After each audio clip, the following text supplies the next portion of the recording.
Leafs talk, JD Bunkis, Sam McKee. Dude, that was so fun. There's just something about Leafs and Oilers just deliver, baby. Like going back to essentially the very beginning of the McDavid years, it's always felt like there's some juice, whether it was like, remember the Kadri versus McDavid matchups? And now, like all the way to this one, even without Austin Matthews, Mitch Marner ends the game with what you and I dub the Mitch, which is that snapper low blocker, which I don't know how goalies haven't. It's like the only shot that he takes, but they win it in overtime. Really, really fun one tonight. Loved it. I thought it was really excellent. Another gutsy win for the Leafs, shorthanded here without Matthews. That game with the Kadri one of the all-time great, because earlier in that game, I forget what he was after McDavid, and like they got in kind of a little bit of a scrap, and then the headline. Do you remember the headline in the Toronto Sun the next day? No. The great one, spelled Grate. And I was like, that with Kadri scoring on whoever the goalie was at that time. I was like, this is just an all-time banger from the Toronto Sun. Yeah, it's a great excellent headline. But this is, we were texting about this team in the third period, and this seems to be the recipe for the Berube kind of Leafs here, where it's low event stuff here. Yep. It's low event for the first half of this game into the third period. I would say the first 5 minutes of the third period. And I was like, well, the only way they're going to score is if they get a bounce. And Evan Bouchard, who people want on Team Canada, I would not agree with that. He can shoot it hard, but he doesn't exactly have eyes in the back of his head. Shoots one off of McDavid for some reason, trying to go cross ice, lands on Nye's stick, shoots at low blocker, and then Bobby McMann flies up the middle. But that one was nice. That one was the turnover. The turnover. Yeah. Yeah. But they just seem to check hard, hang around in these low event games, and then let their big boys take over. And their big boys have been obviously, Marner's been great over this stretch. Tavares has been excellent, but tonight it was Bobby McMann, it was Matthew Knies, and then Marner gets the overtime winner. But I'm starting to figure out what the recipe is here with the Berube-led Leafs, and it was a big time one tonight. Yeah, I'm glad that you said that, because there was a lot there, and I definitely want to touch on the Bouchard thing. Like, God, that turnover is just if he does that for Canada against the United States, like I don't sleep for 2 months. Deport him. That goes into the file of just can never get over. That's like Marc-Andre Fleury shooting it off Patrick O'Sullivan into his own net. Like I never forgive. Yeah, you would never forget that in a leverage game against the United States. No, I would not. So the first point is I'm glad you brought it up. Borney wrote a great article on .ca this week that I think people should go and check out. And it's a conversation that he and I had on my podcast. I'm sure you guys have talked about it as well, which is what are these guys trying to do 5-on-5? Like, what is the goal here? Because the scoring has been pretty dry. Like you can say whatever you want about this team. They've been grabbing wins and the goaltending's been great. I think that there's a lot of positive things about this team, including the defense that looks like more balanced and deeper than ever under the Shanahan era. Yeah. But the offense has been a bit of a question mark and a bit of a mystery in terms of what exactly they're looking for. And that extended to the power play up until recently. I actually think that we saw the bad version of the power play tonight when it was the 5-on-3 and the guys were, as we were texting about, going back below the net and trying to set up and staying to the outside. And it's just the puck moving, but not the first two were excellent. First two were excellent, but they were. That's it. Yeah. Like I like the process where it's like, again, Marner feels like a jitterbug on the right side, and the guys are moving around, causing havoc and chaos, and there's bodies at the net. But you're right. That is the formula they want to go with. They want to have low event games. They don't want to get into run and gun with teams because they don't have a ton of speed. Like flat out, they're not going to beat you with their speed, even though that's what like McMann did tonight. Oh my God. Yeah. But ultimately, this is a team that wants to grind you, wear you down, and then take advantage of your mistakes. Yep, absolutely. And you mentioned the decor, and I thought that for the most part, and of course, Draisaitl ends up scoring at the end of the game, and McDavid gets to one on the power play that lands on his stick, and it's just there's nothing anybody can do about it. I thought that McCabe and Tanev did an excellent sort of audition tonight for when you're playing in a big playoff series with two guys going up against the top line. I thought Marner, Tavares, and that was one of my worries going into this game. We had a chat earlier this afternoon, was, Tavares going up against McDavid as a top line center. You worry about the foot speed. You worry about, just that as a matchup. But I would say that Tavares and McDavid played a ton of minutes head to head tonight. I don't know what the exact numbers are, but they held up well. And Tanev and McCabe were awesome. I thought that they both, like, they weren't flashy clearly, but they were blocking shots. They were doing their job. They were keeping a good gap. They weren't letting McDavid get going. And he still ends up with 2 points like he always does. But I think I think he was -3 tonight. Like, they did a really, really good job against him. So I was impressed with that. Like, that's something I was worried about going into this game. And Tavares and Marner clearly is a huge hand in that. You have McMann who's flying around. They did an awesome job against that top line tonight. Really impressed by that. So just to close the loop on the Bouchard thing, I think that you have him on the team, but he's like your PK Subban in 2014, where he's the 7th D, and you have him basically in the press box, and he's a break glass in case of emergency guy.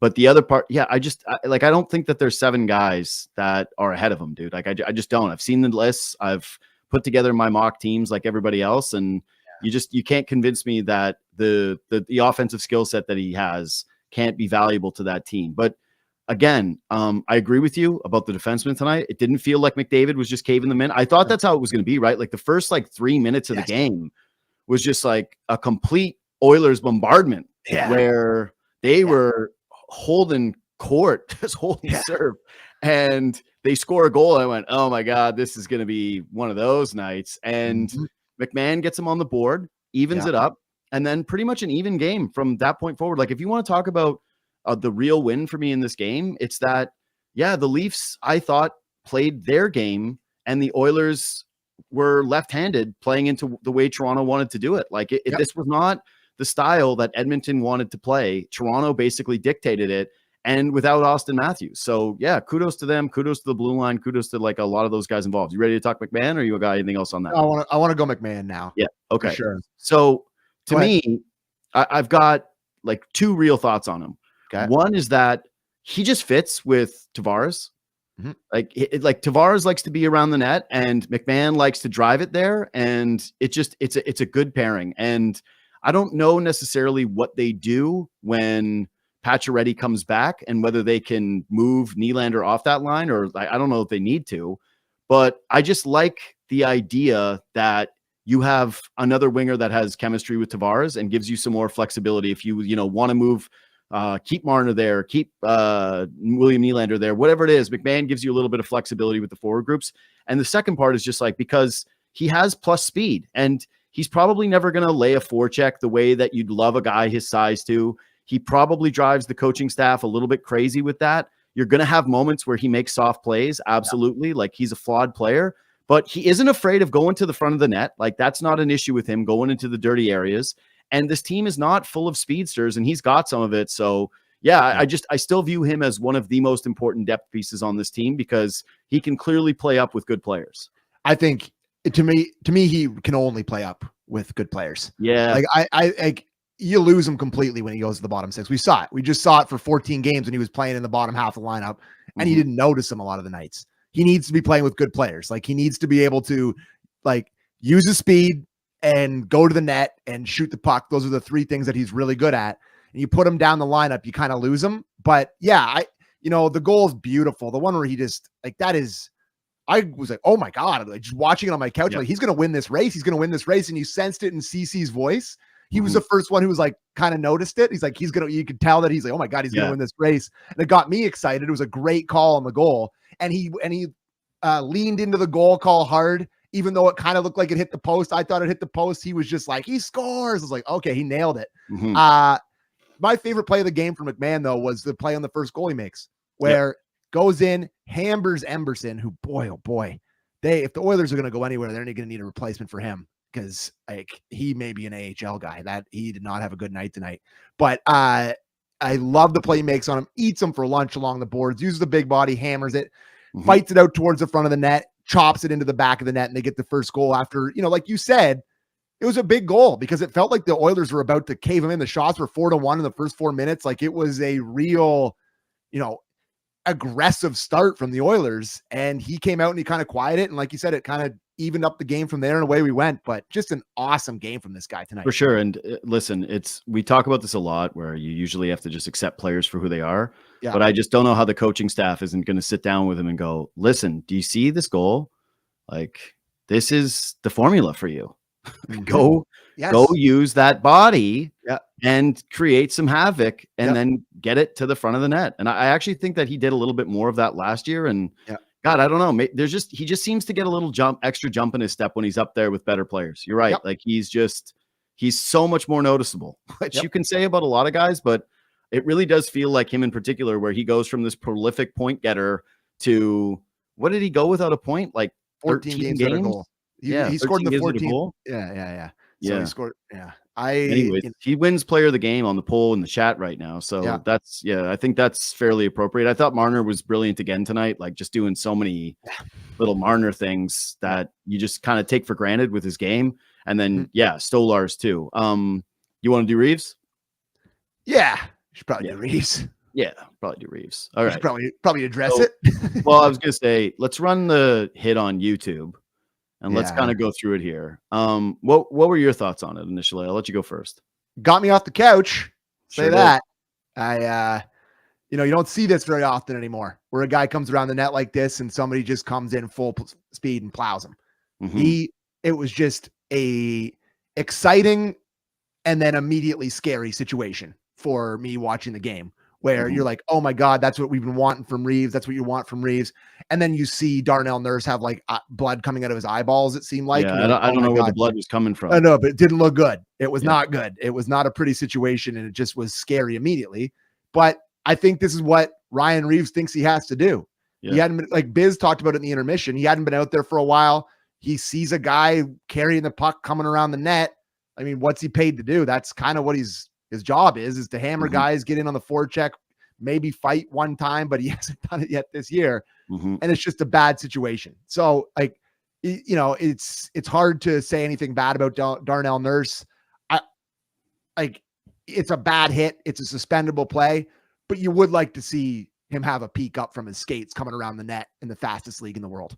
That's all I'll say. So to me, like, I don't think Reaves is a dirty player. No, I don't either. Does anybody think Reaves is a dirty guy? I don't think that the intention there was to go high, but the responsibility is absolutely on him. Reaves. And so to me, I had no issue with the match call. At first, when they went to go look at it, I actually wonder if this is clean. Same. And then you saw the replay and I was like, oh no, it's not. Got him right in the peaks. And exclusively head, like only head. And the thing is too, is you can see him go higher as he's making the hit, which is what is going to kill him when it comes to Peros and the Department of Player Safety. This is already a department that Leaf fans are overly familiar with, and I don't think gives Toronto the benefit of the doubt, and I don't think Reaves is going to get it here. And if I had to guess on the suspension length, that it's going to be 3. I would say more. I'd say more? Well, you got to get the Toronto tax on there. So I would do 5 for sure. He got the match penalty, so that always plays into the suspension. So sometimes that takes off. So I would set the over under at 3.5. Yeah, man. He's been suspended before. He's kind of got a, he's plays that role. He hammered a guy in the head.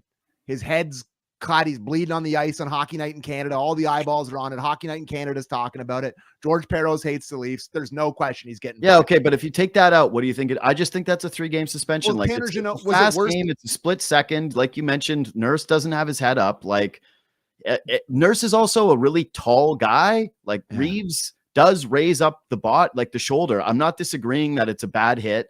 It's a hit that you don't want in the game. Like, I'm sorry. I'm sure there are some Leaf fans that are like, that's the full onus is on Nurse because of what you said, where his head's not up. Yeah. But you are responsible. I just think like that's a split second play where he doesn't raise up, like leaving his feet or anything. Like God, that's a hard hit, man. Yeah, he's trying to go through the body of a massive human being. And to me, that's 3 games. Having it be 5 feels extremely excessive to me, but whatever. If it happens, it happens. Just if I was adjudicating it, that's where I'd be at. 3 is, to me, pretty fair. Did you see the Jeannot on Besser hit from a few days ago? Worse. That, I think the hit on Besser was worse than this because of the intent. So and what I was think that, 3? it was 3, but I think like, I think this should be 3, but it'll be 5. It'll be 5. Maybe. I think it's 2 extra games. I actually believe in the Toronto tax. This isn't like a conspiracy thing. Like I said, Hockey Night in Canada, all the eyeballs are on it. Paul Bissonnette, Jennifer Broderell, Luke Gazdick, Ron McLean talking about it at the intermission. It's going to be shown on everything we're talking about. Can I just say something about that, though? It's going to be 5 games. It's going to be 2 extra. Let me say something about that, though. I actually think that as much as, like, and this isn't a shot at them, obviously, like, this is, but I think that there is a general lean now from all analysts, because we all want head injuries out of hockey, and no one wants to see a guy like Nurse laying on the ice like that, where he's clearly not there and there's blood, and it's a genuinely scary moment, right? Like, you have that where you go, okay, it's exactly that. The violence scares people. I think that the immediate reaction from people when you go to them is to automatically be like, you got to throw the book at him. This is a horrible hit. Like, I think that it's usually a bit of the safer play from like all analysts, not just like the ones here at Sportsnet, but just like from everybody, to automatically be like, hey, this is the worst hit in the league. You know, just I think that's just the way it gets played a lot. To me, that's not one of the worst ones I've ever seen, and it's kind of an explainable one. And as Dave NFLD pointed out in the chat, Ryan Reaves hasn't been suspended since 2021, which is, I think, worth noting. So, and DKG says, if it isn't 5 games, will Sammy finally drop the conspiracy talk? I will say that if it isn't 5 games, I won't drop the conspiracy talk. I'll never drop the conspiracy talk. There's way too much evidence for Peros that, I'll never believe that this guy is looking at it with totally neutral eyes. And I know for a fact that the Leafs also feel that he doesn't feel that way either, and that they've been pretty upset with a lot of the suspension lengths. So it's not even just like, I've gotten a few texts from people around the team. It's the team. The team feels it, and so I'm gonna feel it. Anyways, you got anything else on it? I think, if it isn't 5, I think there's a certain faction of Leaf fans that are hoping it's 6 or 7 games for Reaves, but replace him with who? Alex Steves? Yeah, I guess, or Nick Robertson. Maybe Nick Robertson can get some more ice time. Sure. He had literal ice time tonight because he was spent his whole time lying on the ice. Yeah. I like I said, I'm done defending the Robertson thing. I don't know what there is left to say. It's just he got 1 shift in the 3rd period and he fell down and he didn't get another one. He fell down 5 times tonight. He does not stop falling down. All he does is fall down. He skates really hard, shoots it, gets it blocked, and then falls down. And Leaf fans, I get people in my mentions be like, oh, he's playing with David Kampf. It's like, well, why should he play any higher? Like, why would he play with the better guys? The top 2 lines are great. They have guys who are good. Why would he play there? Who is he replacing in the top half of the lineup? Stop tweeting that at me. I actually thought there was a case to give him like a little bit of time there, but then you're reminded at how well McMann does it. And you're like, this is not justifiable. So I even fell for that, little trapping, the narrative trapping with it, to go, hey, give it one last go. But tonight with what McMann did, I don't see it happening. And they just don't trust him, and he doesn't create enough, and he just can't get his shot off. Like, that's the thing, is he's got this plus shot, but how often do you actually see it anyway? But too much time spent on this same thing over and over again. What else you got? Little mini ref talk for you. Mini ref talk. Sure. Connor McDavid should have got a penalty for slashing away John Tavares' stick. Okay. Can't do it. It's a rule. It's a penalty. It's a penalty, and it led directly to the tying goal. And if it was anybody else in the league there, they call it. Like, it's just, he slashes away Tavares' stick. They'd already given to McDavid a penalty. And it's like, oh, we can't call that on him there. We can't call him on that spot. But John Tavares himself got called for that exact same thing. I don't even know how many games. It was in the Red Wings game that I was at on the Friday night. He got called for that exact same thing. It's a penalty. It's a blown call, and it leads straight to, it's just brutal. It's a brutal blown call. I have a little difficulty taking this seriously when the Leafs do it, get called for it. I hate it. You're apoplectic that the league, that the ref calls this, and you're like, there's a responsibility to hold on to the stick. If I have to deal with that crap for my favorite team, if I have to deal with that crap when it happens in a clear goal scoring, game tying situation that could cost you a point in the standings, it's a blown call. It's an absolute blown call, and they missed it. And it's do we have it? Referee. It's on the tying goal. It's on the top. I know, goal. but it's like, I don't know, man. I think that if you're crying about that one, it's just a little much. No, I am. A little I much. am. That one pissed me off. Like, Yeah. it was like, I thought it was a fine officiated game. Like, whatever. I don't really care. But I just like when it leads directly to a goal. Yeah. That's not. It's a clear penalty. It's clear as day. You can't do it. The chat will be staring right at it. The chat will be in your favor on this one. Look at this. Oh, I don't. Yeah. Okay. Yeah, so I mean, McDavid wears Tavares like a backpack on this play. By the way, like he's just. But look at this. Can't do that. That's like it's out to the red, and then Tavares goes to get his stick, and it ends up in the back of your net. It's a clear leads to a goal penalty, and they blew it. So yeah, I don't talk about the rest, bud, but that one pissed me off. That one upset me big time. I didn't think anything of it in the moment. Brad, and then look at Brad. His eyes are popping out. He feels the same way as me. Yeah, guess what? They're furious about everything. They just let in a game time goal. They're pissed. And I think that they were actually more upset about the Stolarz stick. That they were curious, like how once again Stolarz' stick comes out of his hand. And I swear to God, like, dude, you gotta tape it to your hand. Like that's the only thing with Stolarz, that he made an unreal save too. That I thought was going to be basically the moment of the game before that goal goes in, like 1 point blank. And God, even the effort he makes on that play is unreal. Fights. He's a fighter, man. All he does is fight. Like, he's a huge guy. So you'd think that he'd maybe be a little bit like, a more positional based guy, but he's got it all. He fights. No, he's really good positionally. He just cares in there. He's a battler. Love him to death. He's perfect. He's perfect. He's our boy. we loved him from the first period of the first preseason game. We were like, this is our guy. That's just he could let in like 10 softies in a row, and I'd be like, a problem on his bad stretch that he's inevitably going to have, where we're like the biggest apologists ever. Be like, wasn't that bad a goal? I will never waver. I'm too pot committed now. I'm never getting out. I'll see this one to the very end. Okay. Anything else from you? I think I'm done.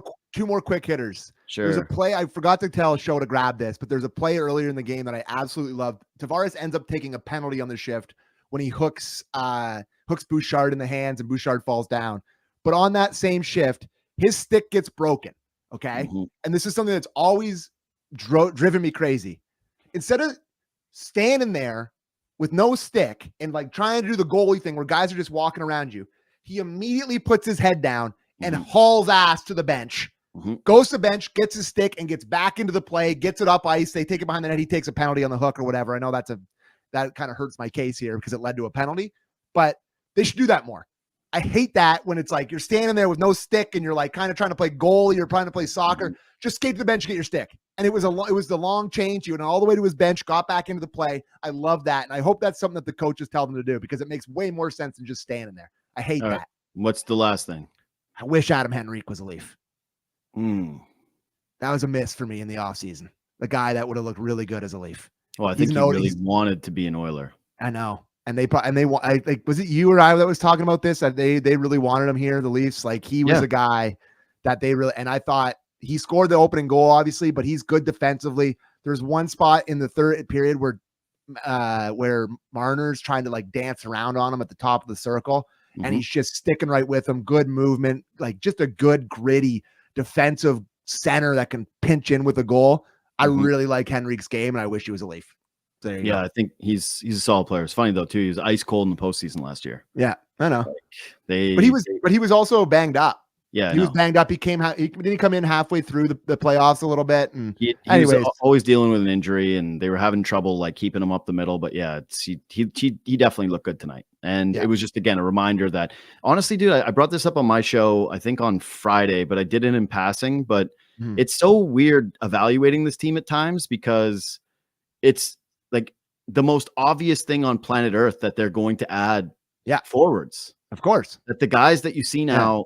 That's why the dying on the Robertson hill is so stupid to me, because there's no shot that he's first guy out the door the second they get someone in. Him and Holmberg, you're not going to see those guys like unless there's injuries. So when I'm watching these games and I'm feeling some kind of way about the depth, unless it's like the only guy that I'm really locking in on with takes is Domi, because he's not going anywhere and they need him to be better. And again, tonight there was just very little impact from him, just an absolute zero game. Another bagel. Yeah. Can this guy just have one bounce off his skate? It's crazy. Well, the one Tampa game. Yeah. The one that Nyes got, that's one where I thought, God, he's probably looking at going, why can't that be me? Why can't I get that one? He played 14 of 42 tonight. One shot on goal, zeros. Yeah. And you know what his one shot was? Yes. He dangled in off. He actually made a nice entry. Oh, yeah. But instead of setting up in the zone and instead of just like trying to start a cycle or get it, he just desperately flipped one to the net from a horrible angle. And Skinner just went, cool, thanks. Whistle. And I went, all right, that's your play of the game for Max. So no, he's forcing everything. Passes he's forcing, shots he's forcing. Like he's just, there's not one part of his game, and maybe he's hurt, maybe he's banged up. I don't know. He's maintenance day, but he's playing. It's just the guy needs one to go very badly. Hey, good crowd tonight. Popping. Great crowd. Yeah, popping. Good crowd. Came through the TV well. You know, that's a Saturday night downtown. Edmonton's in town. I know everybody's all horned up about T-Swift. I'll keep my thoughts to myself. I don't want to. That was actually one of the only things that I thought with the overtime when they let in that goal was, boys, you blew it. Like, now you're going to sit there and watch ticking on that concert. Oh, that traffic is wretched. Yeah, man. Just tick tock, tick tock. You're just sitting there, you know, you're sweating that out, knowing that shake it off. You could hear it down the street. That's why the ref, when like Stolarz was holding the puck. Yeah. And then he's like, no. And then the music started. He's like, play it. He didn't blow his whistle. And then CC nailed it. He's like, is he trying to beat the Taylor Swift? Yeah. It's like so true. It's like, what the hell? It's absolutely true. But yeah, that was an absolute banger of a game. Maybe it's because the real fans got in because everybody spent money on the T-Swift tickets. And so they were like, oh, there's a price drop. All the dads had to fork it out for the daughters to go to the T-Swift game. And all the boyfriends with nothing in common with their girlfriends had to fork out that money and head to the game. Anyway, that's all I'm going to say. Go Argos. Hate. It's fun. Yeah. No, I really believe those guys that love Taylor Swift. I believe them with all my heart. The Argos play tomorrow in the Grey Cup. We got Nicky Arbuckle going because Chad's out. I got a lot of faith. Again, I got to tell you, we've been sort of missing on people sending us the bar recos that have been overly enticing. So yeah, if you got a thought, keep them coming because it's looking like the local, which is, you know, fine. Yeah, but it's not like what I want. Like there's surely to God got to be somewhere in Toronto that's having a big Argos watch party. Blowout. Yeah. And like I'm not talking about at BMO. Like I'm sure there'll be people at BMO, right? But like it's gonna be cold. That Jumbotron sucks there. I don't know if BMO is doing it, but I will tell you that sitting in that stadium without live football and watching on that screen is an absolute non-starter. The Jumbotron is literally the size of my computer screen right now. Like, so I don't and what I'm going to go pay for the $15 beers to. Also an excellent point. I will say time to end it when Sammy sings Taylor Swift. Agree. I'm just looking at the line for tomorrow. We're 8.5-point dogs. We were 9. So little Argos money coming in. I'm ready to buckle up. Nicky boy, he's gonna light them up. I can't wait. We own the Blue Bombers in the Grey Cup. What's our record against them in the Grey Cup? We beat them like a drum every time. Yeah, we do. So I'll obviously be placing. We're gonna need our defense back tomorrow. So yeah, I'll obviously still be placing the bet on the Argos, but I might be taking the points, not the old money line. I put more money on Jake Paul than I've ever put on a bet in my entire life. So sick. I didn't. I just, after it was done, I'm like, I should put my life savings on this. I called multiple people. Sorry, I didn't call you because you're not a big sports bettor. You're not in my betting circle, so you didn't get the call. But I called multiple friends and was like, hey, if you ever invest money, like this is actually the best investment. And then I got all my bozo buddies going, look, well, what if it's rigged? And me. And I was like, okay, sure. It's obviously not gonna be rigged for Jake Paul. I mean, for Tyson. Yeah, it was stupid. Honestly, I made so much money. It's sick. Like I was definitely sweating it when the Tyson came out and threw the first hook and it landed on Paul's chin. And I went, oh my God, that was deeply irresponsible of me. And then from rounds 2 on, I watched Tyson move and I went, yeah, he's 60, you idiots. Like age exists. Anyway, I will be addressing this on my podcast further about a lot of thoughts on this, but yeah, that was a travesty. Anyways, Tyson, Jake Paul by decision was 4-1. It's like it didn't settle there. That's not, I bet that too. I bet. Okay. Yeah. Like I said, you're rich. Beers on actually, you tomorrow at the Argos watch party. Honestly, kind of.